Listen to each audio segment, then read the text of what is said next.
Hello students, अनंत ज्ञान by सज्जन में आप सभी का हार्दिक स्वागत है। यदि आप इस चैनल पर नए हैं तो please like share and subscribe जरूर कर लीजिए। आज हम क्लास 11 हिस्ट्री चैप्टर 6 जिसका चैप्टर का नाम है टीम वर्क के संबंधित नोट्स पढ़ेंगे। तो इसका पहला पार्ट है वो मैं आपको कल पढ़ा चुकी हूँ और जो दूसरा पार्ट है वो हम आज पढ़ने जा रहे हैं। तो पहले पार्ट में मैंने आपको बताया था कि किस प्रकार जर्मन मूल के लोगों ने यूरोपीय समुदाय पर अपना अधिकार कर लिया था और किस प्रकार उन लोगों ने फ्रांस में 3 वर्गों का विभाजन हुआ, जिसमें था पहला पादरी वर्ग, दूसरा था अभिजात वर्ग और तीसरा था कृषक वर्ग। और किस प्रकार उनकी क्या क्या कार्य थे, उनकी क्या क्या विशेषताएं थी, वे सभी मैंने आपको पिछले पार्ट में बताए हैं। तो आज हम पढ़ेंगे कि इंग्लैंड में किस प्रकार सामंतवाद का विकास हुआ। 11वीं शताब्दी में इंग्लैंड में सामंतवाद का विकास हुआ और 11वीं शताब्दी में नॉरमंडी के ड्यूक विलियम ने इंग्लैंड के सैक्सन राजा को पराजित कर दिया और सामंतवाद की स्थापना की।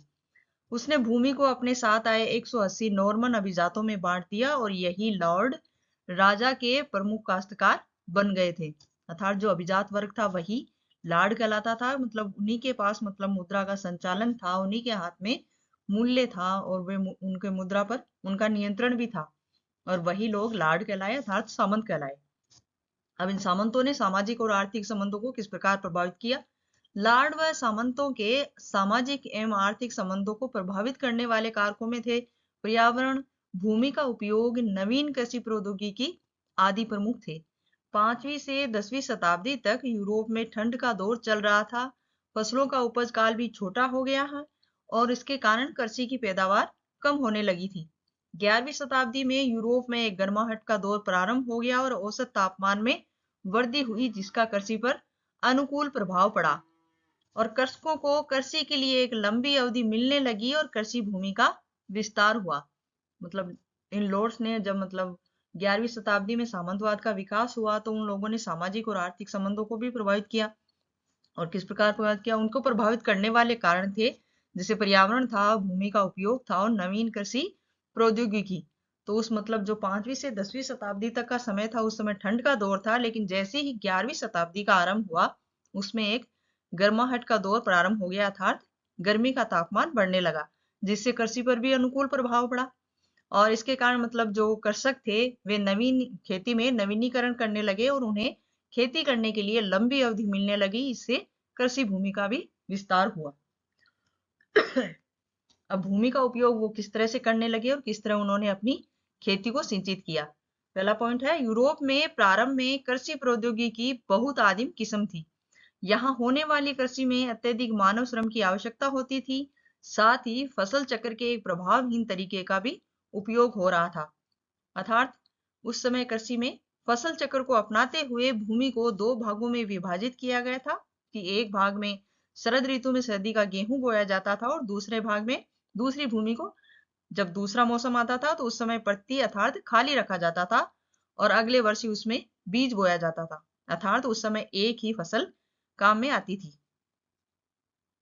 तो जैसे ही मौसम में तापमान में गिरावट, वो तापमान में वृद्धि हुई तो वो उसमें कृषि में अनुकूल प्रभाव पड़ने लगे और वो एक की जगह 2 फसल करने लगे।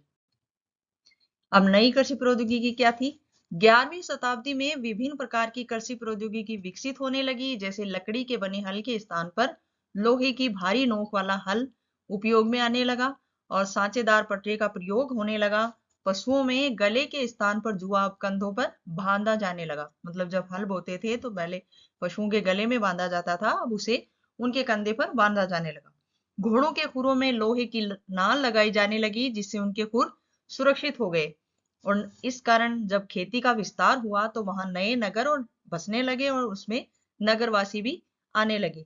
कृषि में विस्तार के साथ ही उससे संबंध 3 क्षेत्रों अर्थात जनसंख्या, व्यापार व नगरों का भी विस्तार हुआ। रोमन साम्राज्य के पतन के पश्चात उसके नगर जो उजड़ गए थे, परंतु जब 11वीं शताब्दी में कृषि का विस्तार हुआ और कृषि में नवीनी प्रौद्योगिकीकरण का विस्तार हुआ तो वे नगर जो उजड़े हुए थे वे फिर से बसने लगे। कृषकों की आवश्यकताओं को देखते हुए नगरों में बिक्री केंद्र स्थापित किए गए, हाट व मेलों को बढ़ावा दिया जाने लगा और छोटे विपणन केंद्रों का विकास हुआ। स्वतंत्र होने की इच्छा रखने वाले अनेक कृषि दास भागकर नगरों में छिप जाते थे। नगरों में निवास करने वाले अधिकांश व्यक्ति या तो स्वतंत्र कृषक थे या भगोड़े कृषक दास थे जो अकुशल होते थे। नगरों में दुकानदार व व्यापारी भी बड़ी संख्या में रहते थे। बाद में विशिष्ट कौशल वाले व्यक्तियों जैसे साहूकार और वकीलों की भी आवश्यकता हुई। अतः यह कहा जा सकता है कि उन्होंने समाज में एक चौथा वर्ग बना लिया था कि प्रथम तीन वर्ग तो पहले से ही थे और चौथा वर्ग हो गया साहूकार और वकीलों का। आर्थिक संस्था का आधार श्रेणी था। प्रत्येक शिल्प या उद्योग एक श्रेणी के रूप में संगठित था। श्रेणी एक ऐसी संस्था थी जो उत्पाद की गुणवत्ता, उसके मूल्य और बिक्री पर नियंत्रण रखती थी। श्रेणी सभागार प्रत्येक नगर का एक आवश्यक अंग था। यह अनुष्ठानिक समारोह के लिए था जहां गिल्डों के प्रधान औपचारिक रूप से मिला करते थे। मतलब जब आर्थिक संस्था का आधार श्रेणी प्रस्तुत किया गया और उसका मूल्य और बिक्री पर वह नियंत्रण रखता था। यह एक प्रकार की एक संस्था थी जो उत्पाद की गुणवत्ता और उसके मूल्य और बिक्री पर नियंत्रण रखती थी। और श्रेणी सभागार अर्थात जो श्रेणी वाले लोग थे, जो आर्थिक संस्था का आधार था, उनकी एक सभा भी होती थी और उन सभा के लिए वो अनुष्ठानिक समारोह और उनके जो प्रधान थे वे सभी औपचारिक रूप से मिलते थे और उसकी औपचारिक वो प्रस्तावना करते थे। जैसे जैसे नगरों की संख्या बढ़ने लगी और व्यापार का विस्तार होता गया, नगर के व्यापारी अधिक धनी और शक्तिशाली होने लगे तथा अभिजात्यता के लिए प्रतिस्पर्धा करने लगे। अर्थात जैसे जैसे मतलब उन नगरों की संख्या बढ़ी, कृषि का विस्तार बढ़ा और व्यापार होने लगा और नगर के व्यापारी जब अधिक धनी होने लगे तो उनमें प्रतिस्पर्धा होने लगी कि कौन सा अधिक धनी है और उससे ज्यादा अधिक धनी कैसे बना जाए। कथील नगर, अब अगला पॉइंट है कथील नगर। कथील क्या थे? मतलब जब 12वीं शताब्दी में जो अमीर लोग थे वो अपने धन को व्यय करने के लिए पैसों का दान किया करते थे और उसी दान से बड़े बड़े चर्चों का निर्माण होने लगा और उन्हीं चर्चों के साथ अस्पताल, स्कूल, कॉलेज और बाग बगीचे आदि की स्थापना भी होने लगी, तो उन्हें ही कथील नगर कहा गया। 12वीं शताब्दी में फ्रांस में कथील कहलाने वाले विशाल चर्चों का निर्माण होना प्रारंभ हो गया। हालांकि ये कथील चर्च मठों की संपत्ति होते थे, फिर भी इनके निर्माण में लोगों के विभिन्न समूहों ने अपना श्रम, वस्तुओं और धन का सहयोग दिया। कैथेड्रल का निर्माण करते समय कैथेड्रल के आसपास का क्षेत्र और अधिक बस गया। जब इसका निर्माण पूर्ण हुआ तो वे स्थान तीर्थ स्थल बन गए। इस प्रकार उनके चारों ओर छोटे नगर विकसित हुए। कैथेड्रल चर्च के निर्माण के दौरान उसके आसपास के क्षेत्र में बस्ती बसने लग जाती थी। कथील चर्च इस प्रकार बनाए गए थे कि पादरी की आवाज लोगों के जमा होने वाले सभागार में स्पष्ट सुनाई पड़ सके। कथील चर्चों की अभिरंजित कांच की खिड़कियों पर बने चित्र बाइबल की कथाओं का वर्णन करते थे, जिनको निरक्षर व्यक्ति भी समझ सकता था। अर्थात जब मतलब वो 12वीं शताब्दी में जब अमीर लोगों द्वारा अपना धन का व्यय किए जाने लगा और उस धन से जब विशाल चर्चों का निर्माण हुआ और उन चर्चों में मतलब ऐसे ऐसे सभागार बनाए जाते थे और उसमें इतनी बड़ी घंटियां लगाई जाती थी कि मतलब जिनकी आवाज दूर दूर तक सुनाई दी जाए। और उन्हीं चर्चों के आसपास का जो क्षेत्र था उसी में अस्पताल, कॉलेज, स्कूल और बस्तियां बसने लग गई, जिस प्रकार मतलब वो इस प्रकार से तीर्थ स्थल का रूप लेते गए और उसके आसपास इस प्रकार वहां पर नगरों की स्थापना होने लगी। 14वीं सदी का संकट। यूरोप में 14वीं शताब्दी के प्रमुख संकटों में पर्यावरण संबंधी परिवर्तन था, दूसरा था भूमि की उर्वरा शक्ति का क्षीण होना, तीसरा था जनसंख्या में तीव्र वृद्धि, चौथा था ब्यूपोनिक प्लेग का प्रकोप। पश्चिमी यूरोप में 1347 से 1350 ईस्वी के मध्य प्लेग महामारी फैली, जिससे यूरोप की जनसंख्या का लगभग 20% भाग मौत के मुंह में चला गया। मतलब जब 14वीं सदी का आरंभ हुआ तो उसमें मतलब ऐसे संकट आए, जैसे पर्यावरण चेंज हुआ तो पर्यावरण चेंज होते ही वो जो भूमि में जो दो फसल लेने लगे थे वो फसल लेना मुश्किल हो गया और उर्वरा शक्ति का क्षीण हो गई और जिससे जमीन बंजर होने लगी और जनसंख्या में भी तीव्र वृद्धि हुई। और जैसे जैसे व्यापार का विस्तार होता गया, दूसरी देशों से मतलब जो जहाज आवागमन करते थे उन जहाजों के साथ बहुत सी संख्या में चूहे होने लगे और उन चूहों के कारण ब्यूबोनिक प्लेग का प्रकोप बढ़ गया। और इस प्रकार पश्चिमी यूरोप में जब 1347 और 1350 ईस्वी के मध्य का जो काल था उसमें भयंकर प्लेग महामारी फैली, जिससे उसकी जनसंख्या का लगभग 20% भाग मौत के मुंह में चला गया। सामाजिक असंतोष। पहला पॉइंट है प्लेग के पश्चात इंग्लैंड में मजदूरी की दरें बढ़ने, कृषि संबंधी मूल्यों की गिरावट ने अभिजात वर्ग की आय को घटा दिया। निराशा में उन्होंने धन संबंधी अनुबंध तोड़ दिए और पुरानी मजदूरी सेवाओं को पुनः प्रचलित कर दिया। इसके फलस्वरूप अनेक स्थानों पर कृषकों के विद्रोह हुए। मतलब जब इतनी जब परिवर्तन हुआ और 14वीं सदी में जो संकट पैदा हुआ, उर्वरा शक्ति का क्षीण होना, जनसंख्या में तीव्र वृद्धि होना और पर्यावरण संबंधी जो परिवर्तन था और प्लेग का जो प्रकोप था, इसके कारण वहां की मूल्यवर्धि में भी गिरावट आई। और गिरावट आने के कारण जो अभिजात वर्ग था उसने अपनी आय को घटा दिया, और आय को घटाने के बाद ही उन्होंने जैसे ही उनका जो समझौता था कृषक वर्ग के साथ, उसने उसे तोड़ दिया और कहा कि जिस प्रकार हम पहले प्राचीन काल में कृषकों के साथ जो व्यापार करते थे, जिस तरह उनके साथ व्यवहार करते थे, वही सब अपनाया जाने लगा। इस कारण जो कृषक थे वे असंतुष्ट हो गए और उन्होंने विद्रोह प्रारंभ कर दिया। कृषक विद्रोह को क्रूरता पूर्वक दबाने से यह बात स्पष्ट हो गई कि अब सामंती रिश्तों को पुनः लादा नहीं जा सकता। अब कृषक पुनः दास बनने को तैयार नहीं थे। राजनीतिक परिवर्तन। 15वीं व 16वीं शताब्दियों में यूरोपीय शासकों ने अपनी सैनिक एवं वित्तीय शक्ति में वृद्धि की। इस कारण इनको इतिहासकार नए शासक कहने लगे।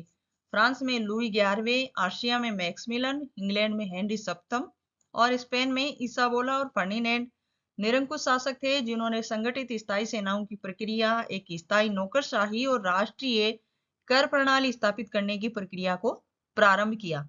जब 15वीं सदी का जब आरंभ हुआ तो उसमें जो नए सैनिक थे, जो नए शासक थे, उन्होंने अपनी सैनिक और वित्तीय शक्ति में वृद्धि की और इस कारण उन्हें इतिहासकार नए शासक का नाम देने लगे।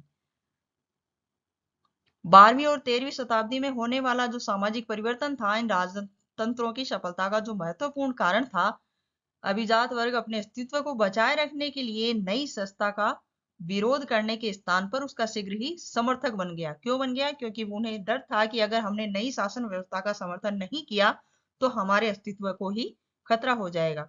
इस कारण से शाही निरंकुशता को सामंतवाद का परिष्कृत रूप माना जाता है। वर्तमान में इंग्लैंड में राजतंत्र एवं फ्रांस में गणतंत्र स्थापित है और इसका मुख्य कारण यही है कि 17वीं शताब्दी के उपरांत दोनों देशों के इतिहासों ने भिन्न भिन्न दिशाएं अपनाई थी। अब जो आपका जो चैप्टर है उसमें जो महत्वपूर्ण तिथियां और उससे संबंधित जो घटनाएं हैं वे मैं आपको विस्तार से बता देती हूँ। ये एक मैंने डायग्राम बनाया, उसके अनुसार आपको समझा देती हूँ। जो पहली तिथि थी वो 481 ईस्वी, इसमें क्लोविस फ्रैंक लोगों का सम्राट बना। और 486 में क्लोविस और फ्रैंक ने उत्तरी गोल अर्थात फ्रांस पर विजय अभियान आरंभ किया। 496 ईस्वी में क्लोविस और फ्रैंक लोग जो धर्म परिवर्तन करके ईसाई बने। 414 ईस्वी में चार्ल्स मार्टल को राजमहल अर्थात फ्रांस का मेयर बनाया गया। 751 ईस्वी है, मार्टल का पुत्र था जो पेपिन फ्रैंक के नाम से था, उसने लोगों के शासक को अपदस्थ करके शासक बना और उसने एक अलग वंश की स्थापना की। अलग वंश की स्थापना किसने की? मार्टल का जो पुत्र था पेपिन फ्रैंक। इसके विजय अभियानों ने राज्य का आकार दुगना कर दिया। 768 ईस्वी में पेपिन का स्थान उसके पुत्र शॉर्लमैन अर्थात चार्ल्स महान द्वारा लिया गया। 800 ईस्वी में पोप लियो तृतीय ने शार्लमैन को पवित्र रोमन सम्राट का ताज पहनाया ताकि उन्हें भी एक उचित स्थान मिल सके। 840 ईस्वी में नॉर्वे से वाइकिंग लोगों के हमले प्रारंभ हुए और 1066 ईस्वी में नॉर्मन लोगों ने एंग्लो सैक्सनी लोगों को हराकर इंग्लैंड पर विजय प्राप्त की। 1100 ईस्वी में फ्रांस में कैथेड्रल चर्चों का निर्माण प्रारंभ हुआ। 1315 से 1300 ईस्वी में यूरोप में भयंकर अकाल पड़ा। 1323 ईस्वी में लॉर्डों द्वारा धन संबंधी अनुबंधों को तोड़ने के कारण कृषकों ने फ्लैंडर्स में विद्रोह किया। 1347 से 1350 ईस्वी में यूरोप में ब्यूबोनिक प्लेग का प्रकोप फैला। 1358 ईस्वी में फ्रांस में शिक्षित व समृद्ध कृषकों ने विद्रोह किया। 1338 से 1461 ईस्वी तक इंग्लैंड और फ्रांस के मध्य 100 वर्षीय युद्ध प्रारंभ हुआ। 1381 ईस्वी में इंग्लैंड में लॉर्डों द्वारा पुरानी मजदूरी सेवाओं को पुनः प्रचलन में लाने से कृषकों ने विद्रोह प्रारंभ कर दिए। 1461 से 1559 ईस्वी तक फ्रांस में नए शासकों का शासनकाल था, जिन्होंने अपनी सैनिक व वित्तीय शक्ति को बढ़ाया। 1474 से 1556 ईस्वी तक स्पेन में नए शासकों का शासनकाल स्थापित रहा और 1485 से 1547 ईस्वी तक इंग्लैंड में नए शासकों का शासनकाल स्थापित हुआ। तो बच्चों, आज का जो इस चैप्टर का जो सेकंड पार्ट का जो नोट्स थे वो यहीं समाप्त होते हैं और अगले पार्ट के नोट्स के लिए अगली क्लास का इंतजार करते रहिए। तब तक के लिए अलविदा।